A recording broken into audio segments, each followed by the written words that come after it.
What's going on, guys? Today we are going to do a double review from the house of Zaharoff. I'm going to tell you guys right now, pretty cool looking art, pretty hefty, medium, high price tag, but are the fragrances good? That's all that matters. Strap up. We're going for that ride.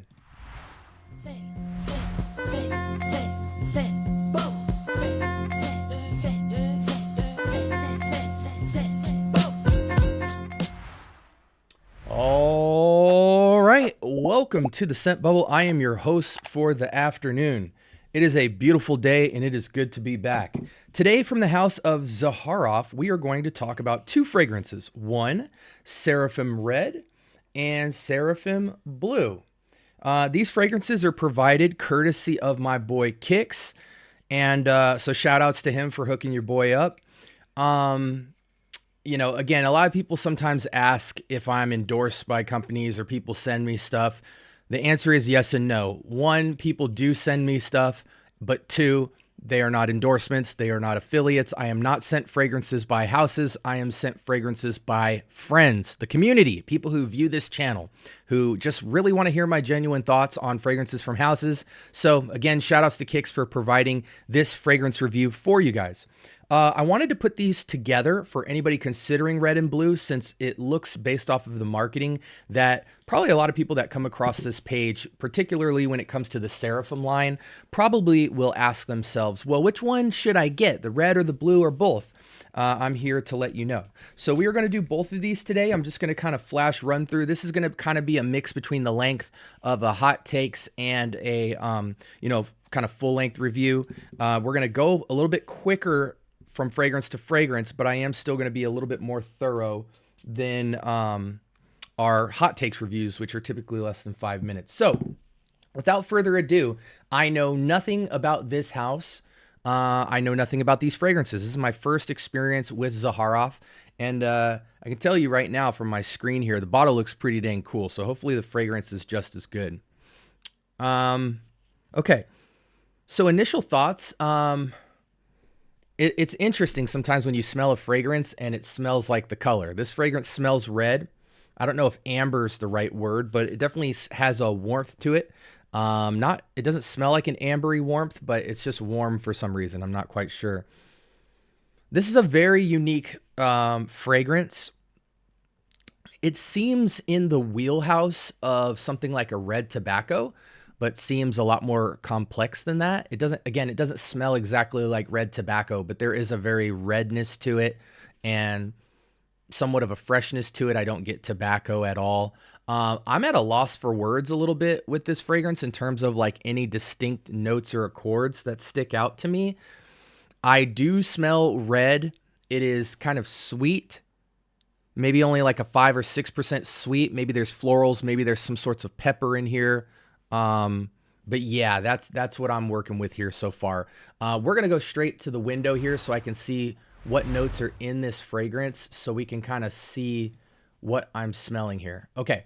So top is pink pepper. There goes the pepper, eucalyptus, Aleppo, pine. I don't know what that is, but pine is green. It doesn't really register that too much to me. Maybe I can get a little bit of eucalyptus and pink pepper for sure, but it's a smooth rendering of pepper. There's nothing spritzy about it. Maybe just a slight freshness, but a little bit of spice to it. Heart, we have marine/salty accords, redwood, seaweed. I kind of get, I don't know if it's seaweed, but something earthy. But it's a very smooth, sweet fragrance, so it doesn't lean too earthy. Orange blossom and ylang-ylang. I definitely get some florals. Like I was saying before, I just can't make out what they were, but orange blossom and ylang-ylang definitely makes sense. That ylang-ylang definitely has a very distinct accord that jumps out. So now I can definitely say that this is kind of like a primarily like ylang-ylang, smooth pink pepper, eucalyptus. I get a little bit of the orange blossom just in terms of the sweetness. In the base, we have a creamy sandalwood. Now that definitely, even though it's very tucked back in the base, that is what's coming forward with that push of sweetness. White musk, amber, and gold vetiver. I don't know what gold vetiver is, but I'm glad to hear that it's in a fragrance because, as you guys know, when vetiver's in a fragrance, it complicates it. So what do I think this is in a nutshell? And again, I'm reading these accords here on the right-hand side. I think I'm not going to tell you too much of a percent distribution. This fragrance is red, it's warm, it's sweet, it's got a slight undertone of spice, and it's floral.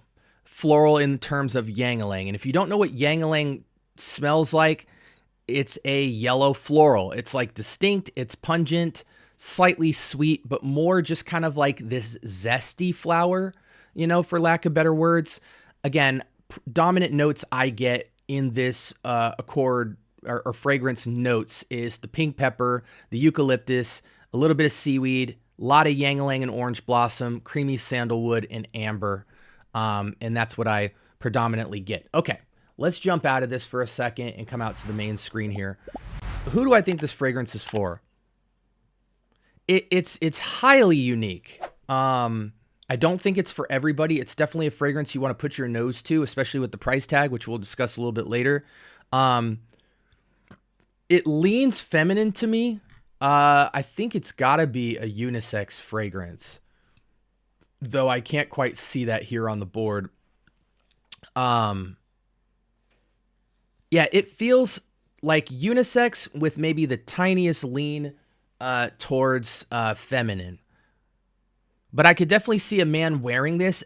Again, this is a dominantly floral, red, slight spice, ambery fragrance. So being that it's ylang-ylang, it's got such a distinct ylang-ylang accord that it's something you would really have to put your nose on. I think this could go casual and upscale casual. I don't think it could go date night, nightlife, cold weather. Maybe it could go cold weather, but this feels like I don't know.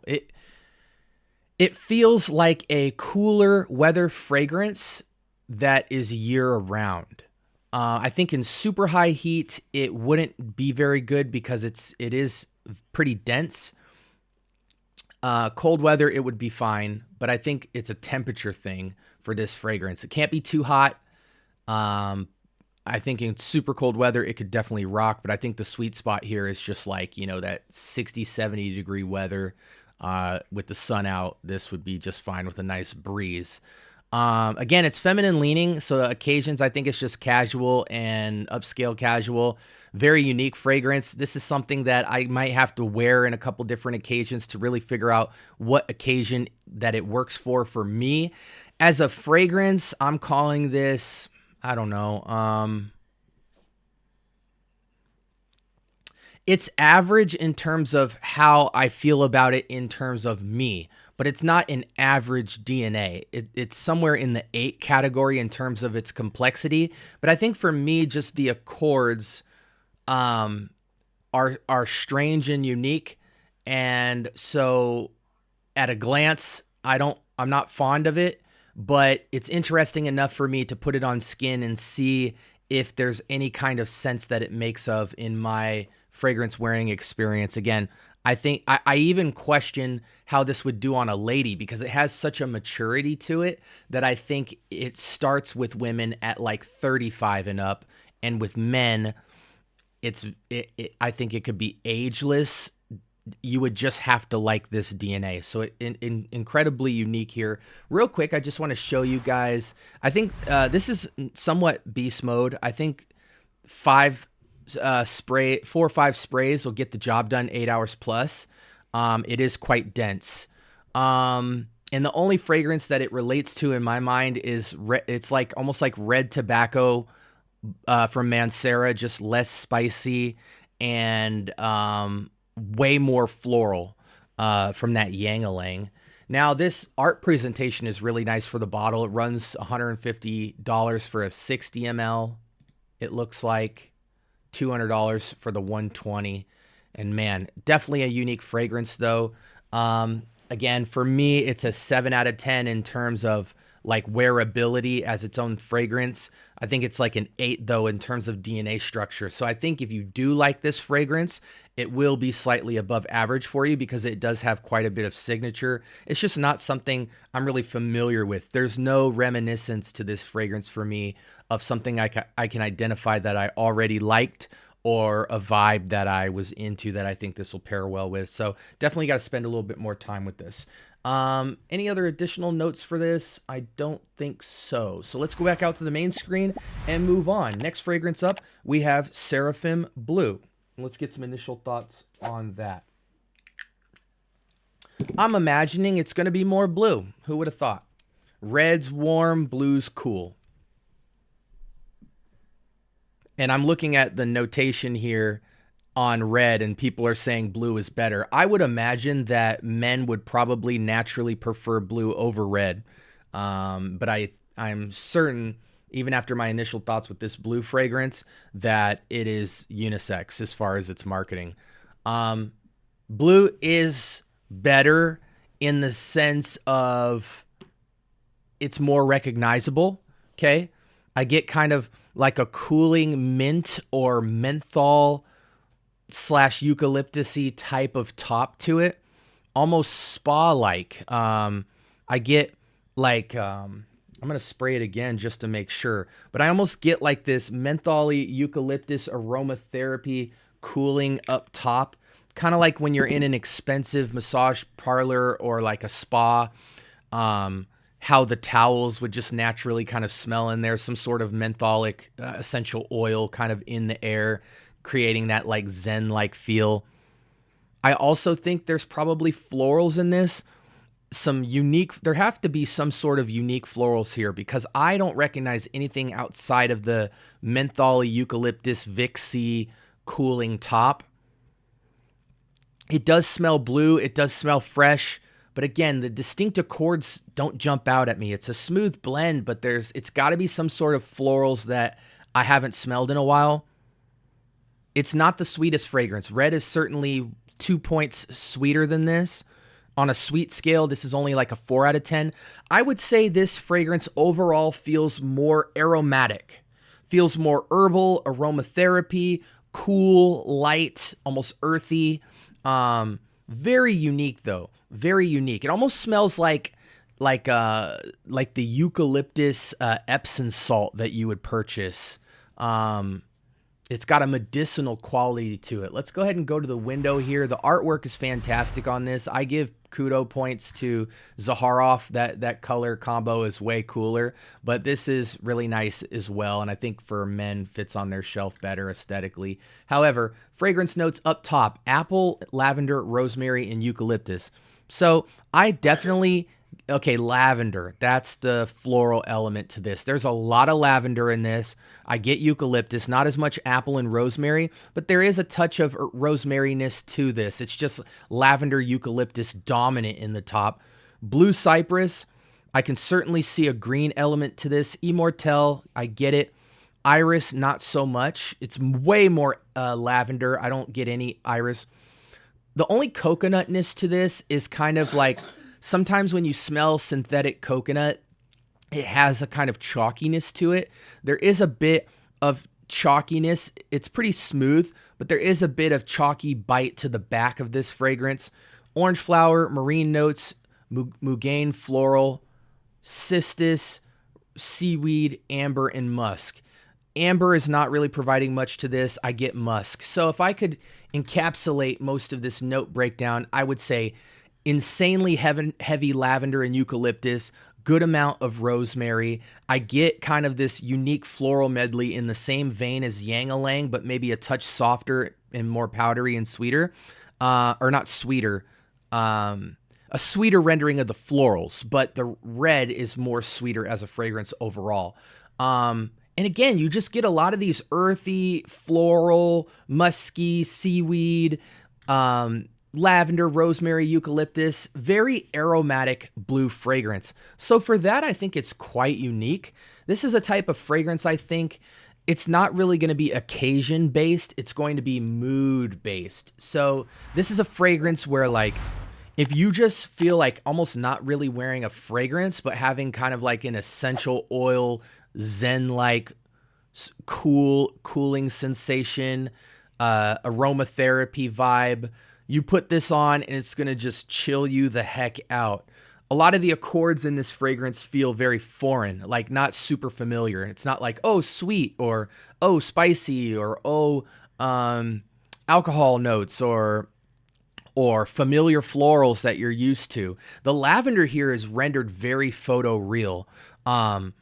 It's almost like you squeezed the lavender for the oil and then got it on your fingers and then just went right up to it right after. It's got a very, again, medicinal cooling, zen-like, heavy, slight powdery lavender that has a mintiness to it. And then in the back, it kind of just has a ramp up of floral support behind it. Really unique fragrance. I would give this, I'm stuck somewhere between an 8 and a 9.